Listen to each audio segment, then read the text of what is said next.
قرآن کے پہلے پارے پہ کچھ احمق لوگوں نے ایسے سوال اٹھائے ہیں جو واضح ثبوت ہے کہ دین کو سمجھے بغیر بیان کیے گئے ہیں۔ ویسے تو قرآن ان کی عقل سے بالا تر ہے، مگر اپنے تئیں جینیس بننے کے لیے انہوں نے ناکام کوشش کی ہے۔ قرآن الحمدللہ سے شروع ہوتا ہے، یعنی جو الفاظ ہمارے دہرانے کے لیے، دعا کے لیے اللہ نے اتارے، انہیں اس پر اعتراض ہے۔ کعبے کس منہ سے جاؤ گے غالب، شرم تم کو مگر نہیں آتی۔ اب اس شعر کے لٹریری ہونے میں انہیں انکار نہیں ہوگا کہ غالب کس غالب کو بلا رہے ہیں۔ بہرحال گو کہ خشیات الہی ہمارے دین کا لازمی جزو ہے، مگر اس صورت میں اللہ کا شکر اور اس کی تعریف کر کے ان دعاؤں کی ابتدا کی گئی ہے جو آگے چل کے اس سے مانگنی ہیں۔ سورہ بقرہ میں کل 40 رکوع ہیں، 286 آیات، جن میں تقریباً نصف سابق امت مسلمہ اور نصف موجودہ امت مسلمہ سے مخاطب ہو کر بیان کیا گیا ہے۔ 18 رکوع میں سابق امت مسلمہ کو مخاطب کیا گیا ہے، جس میں پہلے 4 رکوع اسلام کی حکمت و فلسفہ جو کہ مکی 2/3 قرآن کا خلاصہ بنتا ہے کی ہیں۔ 10 رکوع سابق امت مسلمہ کو دعوت اور ان کے باقی واقعات کے متعلق ہیں، جبکہ آخری 4 رکوع ان کی منصب سے معزولی یعنی تحویل کعبہ کے متعلق ہیں۔ یہ وہ کتاب ہے کہ اس میں کوئی شک نہیں ہے، یعنی سابق امت مسلمہ کو واضح کر دیا گیا ہے کہ یہ بغیر شک کے ہے۔ اس میں مٹیریلسٹک دنیا میں ہر انسان ظاہر کی چیزوں پہ یقین رکھتا ہے، لیکن اس کائنات کا وجود، اس کا ڈیزائن جس غیب کی طرف اشارہ کرتا ہے وہ اللہ سبحانہ و تعالیٰ کی ذات ہے۔ اللہ کے انکار کرنے والے کو معذب دنیا قدر سے دیکھے یا نہ دیکھے، اس سے وہ آخرت کے عذاب سے بچ نہیں سکتا۔ سورت میں ایسی کوئی بات نہیں کہی گئی جو بن دیکھے ایمان نہیں لاتا وہ اسے نہیں پڑھ سکتا۔ اگر کوئی اس بات کو سمجھ ہی نہ سکے تو وہ منطقی تضاد کا ہی دعویٰ کرے گا۔ ایسے لوگ جو کفر یعنی انکار کریں اور حقیقت جاننے کے باوجود اپنی انا یا نفرت کے باعث کفر پر بضد رہیں، ایسے لوگوں کے بارے میں اللہ نے نبی کو بتا دیا کہ وہ ایمان نہیں لائیں گے، مگر باقی افراد جو کفر لا علمی کے باعث کرتے ہیں ان کے بارے میں نہیں کہا گیا کہ انہیں اسلام کی دعوت نہ دیں۔ سورت کو جامع طریقے سے پڑھنے سے معلوم ہوگا کہ اس میں 3 طرح کے گروہوں کا ذکر کیا گیا ہے۔ ایک جو ایمان لے آئے، دوسرے جو کفر کی روش اختیار کرتے ہیں، اور تیسرے وہ جو اپنے اچھے حالات میں تو ایمان پر قائم رہتے ہیں مگر مشکل حالات میں ڈگمگا جاتے ہیں۔ قرآن کی ایک آیت نہیں سورت بنانے کا چیلنج تھا، جس کا فیصلہ صرف مسلمانوں نے نہیں کرنا بلکہ کوئی بھی نیوٹرل جماعت ان بنیادی اصولوں پر کر سکتی ہے کہ سورت عربی میں ہو، فصاحت اور بلاغت ہو، لاجک ہو، سائنس ہو اور لٹریری پیس ہو اور قیامت تک باقی رہنے والی ہو۔ آپ ہسٹری سے کوئی ایسی صورت پیش کر دیں جو قرآن کے چیلنج کو رد کرے۔ آسمان ہیون کو کہتے ہیں۔ ملٹی ورس کی تھیوری پیش کی جا چکی ہے اور اسلام کے مطابق پہلا آسمان ستاروں سے سجا ہوا ہے، یعنی ہماری یونیورس فرشتے اللہ کے حکم کے بغیر کوئی کام نہیں کرتے، مگر دنیا کے حالات دیکھ کر اپنے خیالات کا اظہار تو کر سکتے ہیں۔ اسی آیت کو پڑھ کر ہم یہ اندازہ لگاتے ہیں کہ کوئی مخلوق یعنی جنات پہلے بھی تھے، جن کو دیکھ کر فرشتوں نے یہ نتیجہ اخذ کیا ہوگا کہ انسان زمین میں فساد برپا کرے گا، مگر آپ اس سے غیب کے علم کا ثبوت لے آئے ہیں جو اس بات کا واضح ثبوت ہے کہ دین کے مزاج سے آپ ناواقف ہیں۔ اللہ نے آدم کو پوٹینشل دی، میموری دی، جس نے سب سیکھنے میں انسان کو آسانی دی۔ اس کرم نوازی کی وجہ ہمارا دنیا میں اللہ کا خلیفہ ہونا ہے۔ اللہ نے برتری دی ہے تو ثابت ہی ہونی تھی۔ اور ایک اور نقطہ میں واضح کروں، تغلیب کے قاعدے کے مطابق جب زیادہ فرشتے اور ایک جن ہو تو زیادہ کا ہی ذکر ہوگا۔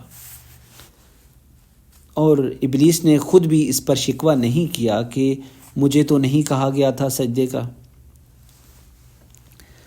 اب بات کریں آدم اور حوا کی۔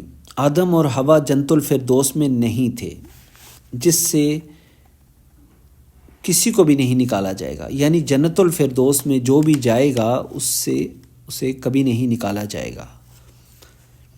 وہ کس جنت میں تھے اس پر علماء کی آراء مختلف ہے۔ کیا وہ آسمان میں کوئی جنت تھی یا زمین کا کوئی اونچا حصہ تھا جہاں جنت کی تمام خوبیاں تھیں؟ پھل کھانے کے بعد اللہ نے آدم، حوا اور شیطان کو اترنے کا حکم دے دیا، یعنی جنت الفردوس میں شیطان کی رسائی نہیں ہوگی۔ یہ جنت الفردوس کا ذکر نہیں ہے۔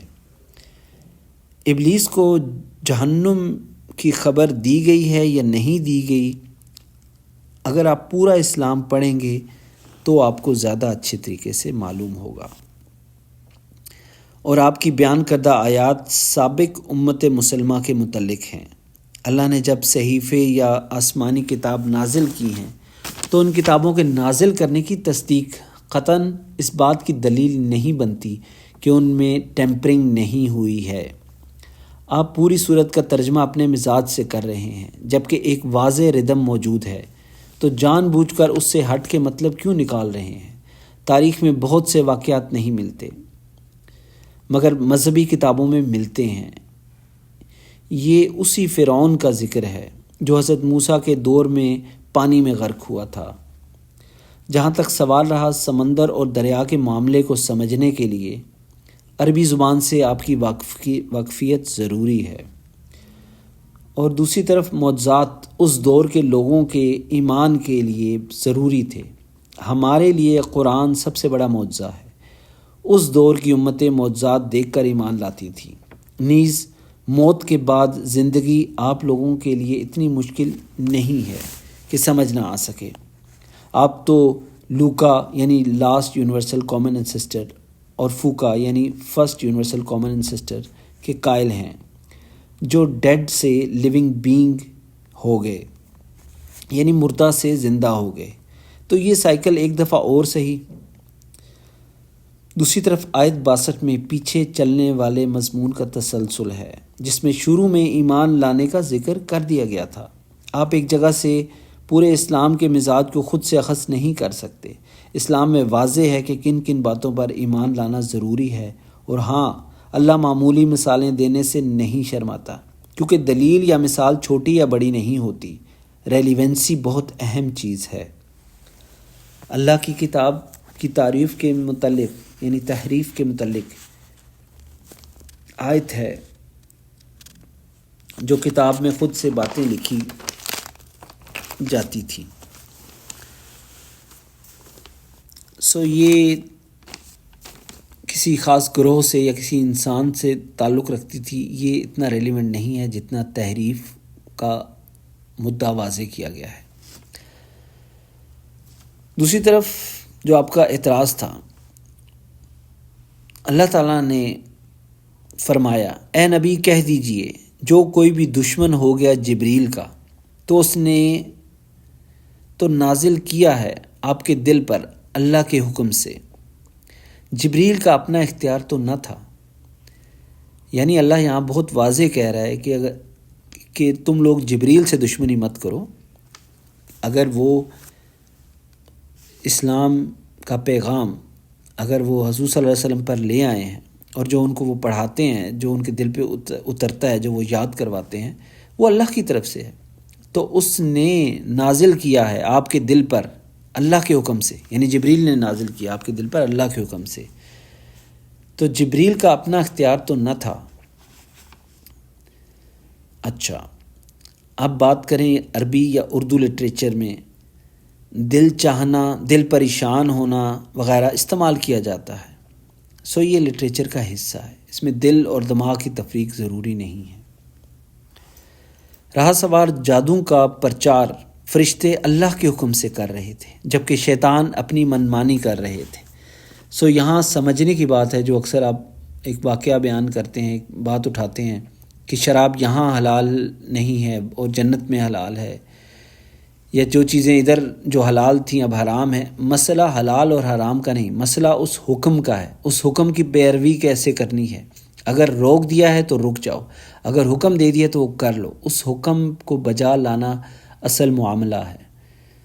مسئلہ جادو سکھانے کا نہیں ہے، مسئلہ اللہ کے حکم کے بغیر کام کرنے کا ہے۔ فرشتوں نے یہ بتا کے جادو سکھایا کہ مت سیکھو، تمہارے لیے اچھا نہیں ہے۔ یہ ان کے لیے کڑا امتحان تھا۔ جیسے اللہ تعالیٰ نے دنیا میں آسائشیں اور عیاشیاں رکھی ہیں، اور یہ بھی واضح کر دیا کہ یہ دنیا کھیل تماشا ہے، یہ فیصلہ کرنا ہمارا کام ہے۔ اللہ نے انسان کو اختیار دیا ہے، انسان کو اختیار حاصل ہے۔ جس چیز کا اختیار نہیں ہے اس کا سوال بھی نہیں ہوگا، اور اختیار ہے اسی کی وجہ سے جنت اور دوزخ ہے۔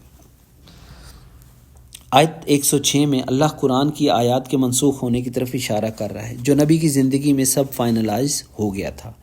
آیت 114 میں کفار کو کہا گیا ہے کہ وہ مسلمانوں کو مسجدوں میں جانے نہیں دیتے۔ حضرت ابراہیم نے کعبۃ اللہ کی عبادت کے لیے، اللہ کی عبادت کے لیے بنایا تھا، نہ کہ 360 بت رکھنے کے لیے۔ تحویل قبلہ سے متعلق آیات میں اللہ نے پہلے تمہید بیان کی ہے، کیونکہ اب تحویل کعبہ کی بات ہونے جا رہی ہے۔ پھر قبلے کی تبدیلی کا حکم ہے۔ پہلے کہا گیا کہ اللہ ہر سمت میں موجود ہے، پھر بتایا گیا کہ کس سمت میں سجدہ کرو، اس میں کوئی تضاد نہیں ہے۔ آیت 124 سے تو الحاد کے ذہنی پسماندگی کا اندازہ ہوتا ہے کہ اس آیت میں حضرت ابراہیم سے رب نے کہا کہ تم سب کے پیشوا ہوگے اور تمہاری اولاد بھی، مگر جو ظالم لوگ ہوں گے وہ پیشوا نہیں ہوں گے، کیونکہ یہ صرف نسلیت کی بنیاد پر نہیں بلکہ تقوی کے بنیاد پر ہوگا۔ اور آخر میں آیت نمبر 135 کے مطابق چونکہ یہودی اور عیسائی راہ راست سے ہٹے ہوئے تھے، اس لیے ان سب کو ابراہیم کا طریقہ جو شرک سے پاک تھا اپنانے کا کہا گیا تھا۔ امید ہے کہ جو فضول قسم کے پوائنٹ اٹھائے گئے تھے وہ کلیئر ہو گئے ہوں گے، اور جو سوال کیے گئے تھے یہ آڈیو اور ویڈیو اس کے جواب میں ہے۔ اگر آپ نے وہ سوال نہیں سنے تو ہو سکتا ہے آپ کو کئی جگہوں پہ ردم ٹوٹا ہوا محسوس ہو۔